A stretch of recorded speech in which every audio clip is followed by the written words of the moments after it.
यदि वे लोग आपके विचारों के साथ नहीं होते तो यहाँ आपको आने ही नहीं है। यदि आपके माता पिता, यदि आपकी अर्धांगिनी, यदि आपके बच्चे आपके विचारों के साथ नहीं होते तो यहाँ हमारा भाषण सुनने आने ही नहीं। इसलिए इस भूल में और इस गिनती में नहीं रहे इन लोगों की संख्या। इंसान विचारधारा से सृजन होता है, इंसान विचारधारा से चलता है। इसलिए आज यहाँ लोगों की संख्या क्या है वो मायने नहीं है। हमारा आंदोलन सार्थक है कि नहीं है ये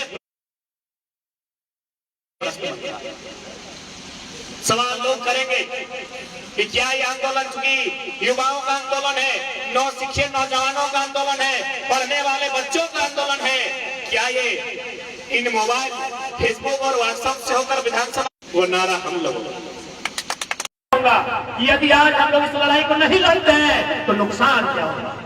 2016 में जो शिक्षक बहाली हुई थी गिरिडीह में 52 शिक्षक थे। गिरिडीह और गोड्डा दोनों मिला के, माफ कीजिए, गिरिडीह और गोड्डा को मिलाकर 52 शिक्षक की नियुक्ति की गई थी। आपको जानकारी होनी चाहिए 48 शिक्षक बिहार, यूपी, राजस्थान, एमपी के लोग बने। मात्र 4 टीचर गिरिडीह और गोड्डा के बने थे 52 शिक्षकों में। अब आप बताइए लड़ना जरूरी है कि आज ये बात किसी से छुपी नहीं है। ये आज इस राज्य की दशा है। आज जिस उम्मीद के साथ इस राज्य का गठन किया गया था, जिस उम्मीद के साथ इस राज्य का गठन किया गया था, आज हर वो उम्मीद कहीं न कहीं टूटकर हर वो सपने चकनाचूर हो रहे हैं। अब ऐसी परिस्थिति में सवाल बनता है कि क्या हम लोग चुप रहें या आंदोलन करें और अपने अधिकार को सड़क से होकर सड़क के भीतर घुसकर छीन कर लें। आज बहुत सारे लोग, हमारे तमाम वक्ताओं ने कहा, लोगों की संख्या को लेकर आपत्ति जताया। एक बात याद रखिएगा, हम लोग इंसान हैं। यहाँ जो भी संख्या एकत्रित हुई है, जितने लोग जुटे हैं, हम लोग इंसान हैं।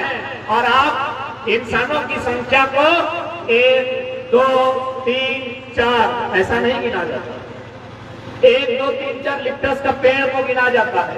1, 2, 3, 4, 5, 1, 2, 3, 4 इस आम के पेड़ों को गिना जाएगा। इंसान की गिनती होती है इकाई, दहाई, सैकड़ा, हजार, 10,000, लाख, 10 लाख। अपने आप को पॉजिटिव रखिए, अपने आप को उत्साहित रखिए, अपने आप को हतोत्साहित क्यों? आप यहाँ अकेले आए हैं, क्या आप हवा पानी से जन्म हुआ है? क्या आपके माता पिता हैं? हो सके अगर आप विवाहित थे तो आपने भी 2 बच्चों को जन्म दिया है। क्या वे लोग आपके विचारों के साथ नहीं है? यदि वे लोग आपके विचारों के साथ नहीं होते हैं तो यहाँ आपको आने ही नहीं है। यदि आपके माता पिता, यदि आपकी अर्धांगिनी, यदि आपके बच्चे आपके विचारों के साथ नहीं होते तो यहाँ हमारा भाषण सुनने आने ही नहीं। इसलिए इस भूल में और इस गिनती में नहीं रहे इन लोगों की संख्या। इंसान विचारधारा से सृजन होता है, इंसान विचारधारा से चलता है। इसलिए आज यहाँ लोगों की संख्या क्या है वो मायने नहीं है। हमारा आंदोलन सही दिशा में है कि नहीं है, हमारा आंदोलन सार्थक है कि नहीं है, ये प्रश्न सवाल लोग करेंगे कि क्या ये आंदोलन चूंकि युवाओं का आंदोलन है, नौ शिक्षित नौजवानों का आंदोलन है, पढ़ने वाले बच्चों का आंदोलन है, क्या ये इन मोबाइल, फेसबुक और व्हाट्सएप से होकर विधानसभा के भीतर तक जाएंगे कि नहीं जाएंगे? आपके मन में ये सवाल भी आता होगा। आपके मन में ये सवाल भी आता होगा कि केवल ये फोटो की खिंचाई तक और प्रेस मीडिया तक सीमित तो नहीं न रहेगी, या फिर कहीं मोबाइल के स्टेटस में सीमित तो नहीं न रहेगी। तो आप उतना दूर कहाँ जाएंगे? माननीय मुख्यमंत्री को देख लीजिए। माननीय मुख्यमंत्री ने क्या भाषण दिया है, कैसे लिया था, उनका नारा है, वो नारा हम लोग। विधानसभा के भीतर सुनिएगा, माननीय विधायक सुदीप कुमार सोनू गिरिडीह के विधायक का स्टेटमेंट क्या कहा था उन्होंने? वो किनका स्टेटमेंट है? हम लोगों का स्टेटमेंट। इसलिए आप ये मत सोचिए कि आंदोलन यहीं तक सीमित है। इस आंदोलन की गूंज विधानसभा के भीतर होती है। यदि इस आंदोलन के चर्चे विधानसभा के भीतर नहीं होते तो माननीय मुख्यमंत्री विधानसभा सत्र के अंतिम दिन नहीं कहते कि फुटबॉल के मैदान में कमेंट्री करने वाला एक लड़का झारखंड राज्य में नेता के भीतर राज्य के मुखिया को इनडायरेक्ट रूप से हमारा नाम ले। इसलिए अपने आप को सकारात्मक रखें, नकारात्मक होने का प्रयास कि जब भी कोई आंदोलन होता है, कोई आगाज होता है, बहुत कम संख्या में लोग बाहर आते हैं।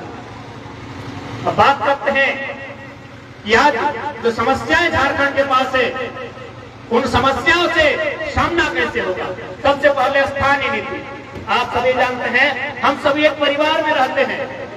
किसी भी परिवार को चलाने के लिए, किसी भी जिला, देश, राज्य को चलाने के लिए एक पॉलिसी होती है, एक नीति बनती है। बिना नीति के कुछ भी नहीं चलता है। आज हम फुटबॉल के मैदान में हैं, यहाँ फुटबॉल का खेल होता होगा, अरे 90 मिनट का खेल छोड़ दीजिए, 5 मिनट में जो पेनल्टी का खेल होता है उसके लिए नीति होती है। लेकिन कितना दुर्भाग्य, झारखंड राज्य एक नीति नहीं है। इस राज्य के पास एक पॉलिसी नहीं है कि यहाँ के स्थानीय लोग। आज मनोज कह रहे थे कि लोग, बड़े बड़े अधिकारी कहते हैं कि आप लोग बाहरी भित्री के नाम पर बांट रहे हैं। स्पष्ट शब्दों में कहते हैं बिहार और झारखंड में बांट रहे हैं। मैं चूंकि आज कहीं ना कहीं बिहार की सीमाओं से सटे क्षेत्र में खड़ा हूं और मैं बिहार के अगर चैनल के माध्यम से, मीडिया के माध्यम से कोई बिहार का भाई सुनता है तो मैं उससे कहना चाहूंगा कि इसमें बांटने का क्या सवाल है। आपके राज्य में क्या पॉलिसी है? आपके राज्य में जो नियुक्तियां ली जाती है उसमें अन्य राज्य के लोगों को क्या प्रावधान देते हैं? गुजरात में क्या पॉलिसी है? उड़ीसा में क्या पॉलिसी है? तेलंगाना में क्या पॉलिसी है? तमिलनाडु में क्या पॉलिसी है? आप बताइए स्टडी करके। मैंने बोका है, झारखंड है, यहाँ पॉलिसी नहीं रहेगी, यहाँ 60-40 होगा, यहाँ नियोजन नीति नहीं रहेगी, यहाँ स्थानीय नीति नहीं रहेगी। और आप बात करते हैं बारी भित्री की, हम सहज स्वीकार करते हैं, हजारों लाखों की भीड़ से स्वीकार करते हैं। हाँ, हम बिहार से कटकर अलग हैं।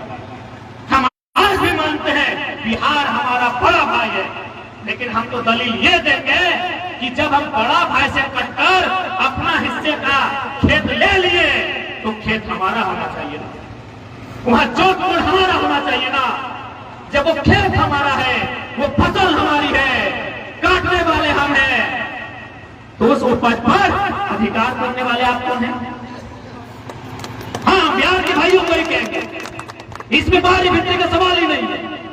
हर राज्य की अपनी पॉलिसी है, उड़ीसा की पॉलिसी है, गुजरात की पॉलिसी है, किसी भी राज्य की पॉलिसी को देखिए। अभी शायद छत्तीसगढ़ में दरोगा की बहाली आई है, हमारे कुछ साथी ऑनलाइन फॉर्म फिल कर रहे थे, सारा भरा, नाम, पिता का नाम, क्वालिफिकेशन, एड्रेस सब भरा। लास्ट में कहा, क्या आप छत्तीसगढ़ के निवासी हैं? हाँ या ना में उत्तर दीजिए। क्या जैसे लिखा नहीं, फॉर्म खत्म, फॉर्म क्लोज। आप झारखंड के फॉर्म को भरिए। क्या आप झारखंड के निवासी हैं? आप लिखेगा नहीं, वहां को फिलअप करने का मौका। तो क्या ये साजिश नहीं है? क्या हमारे झारखंड के नौजवान इसी हाल में जिएंगे कि हमने इसीलिए अलग झारखंड राज्य लिया है? आप बात करते हैं, लोग कानूनों की बात करते हैं, क्योंकि वो ये लोग, इन्हें लगता है कि झारखंड के लोग कानून जानते हैं। तो आज खुले मन से लोकतंत्र के चौथे स्तंभ मीडिया बंधुओं के माध्यम से तमाम कानूनविदों को चुनौती भी देते हैं और ललकार भी देते हैं। आप कानून की किताबों को लेकर आइए और डिबेट पर बैठ जाइए, जिसको डिबेट करना है। और हमने तो स्पष्ट कहा है, हम लोग माननीय मुख्यमंत्री से डिबेट करना ही नहीं चाहते। अरे वो तो खुद एमपी कोटा से बड़े मुश्किल से गिरते, लड़ते, झगड़ते इंटर पास किए हैं। कल ही हम पीएचडी का एनुअल रिपोर्ट सबमिशन करके आए हैं, 3 बार में डॉक्टर और बन गए। इसीलिए अगर डिबेट भी कराना है, यदि विषय पर बात भी करना है, इस राज्य के सबसे बड़े नौकर चीफ सेक्रेटरी ऑफ झारखंड, उन्हें बुलाइए, उनसे बात करेंगे। कई उनको दलील प्रस्तुत करे, नियोजन नीति को लेकर, कहिए उन्हें दलील प्रस्तुत करें स्थान नीति को लेकर। हम लोग भी ड्राफ्टिंग करके बैठे हैं कि स्थान नीति का प्रारूप क्या होगा, नियोजन नीति का प्रारूप क्या होगा। यदि किसी एक पॉइंट में हम लोग को 30 सेकंड के लिए या चमकी खड़ी रहे, सोनाटा रहे या टाइटन रहे, अगर खामोश कर दिया तो आंदोलन से हम लोग पीछे आ जाए। आज 22 सालों का झारखंड है, अब हम लोग जवान नहीं सियान भी हो गए। अब हम लोग जवान नहीं सियान हुए हैं, इसी बात के इनके पेट में कि अब ये लोग बोलने लगा है, ये लोग लड़ने लगा है, ये लोग लोगों को जगाने लगा है। आप कानून की बात करते हैं तो हम कानून की बात आपके समक्ष करना चाहेंगे। आप कहते हैं कि भारत देश में कोई कहीं भी रह सकता है, खा सकता है, गुजर बसर कर सकता है। पहला बात, कानून की जानकारी आपके पास आधी अधूरी होगी। आप जिस देश की दुहाई करते हैं उसी देश के सुप्रीम कोर्ट में जो दिल्ली में बैठी है माननीय सर्वोच्च न्यायालय 2002 को Gurmeet Singh versus Chandigarh housing court के खिलाफ एक जजमेंट दिया था कि एक व्यक्ति एक ही राज्य का स्थानीय निवासी हो सकता है। 2002 का यह स्टेटमेंट है जो माननीय सुप्रीम कोर्ट का स्टेटमेंट है कि एक व्यक्ति एक ही राज्य का निवासी हो सकता है। अब बताइए हम कहां गलत हैं, हम कहां गलत है बताइए। आप झारखंड में भी रहेंगे और आपका जो मूल निवास है यूपी, बिहार, बंगाल, उड़ीसा, आप वहां भी जाएंगे, आप दोहरी नीति का लाभ लेंगे तो ये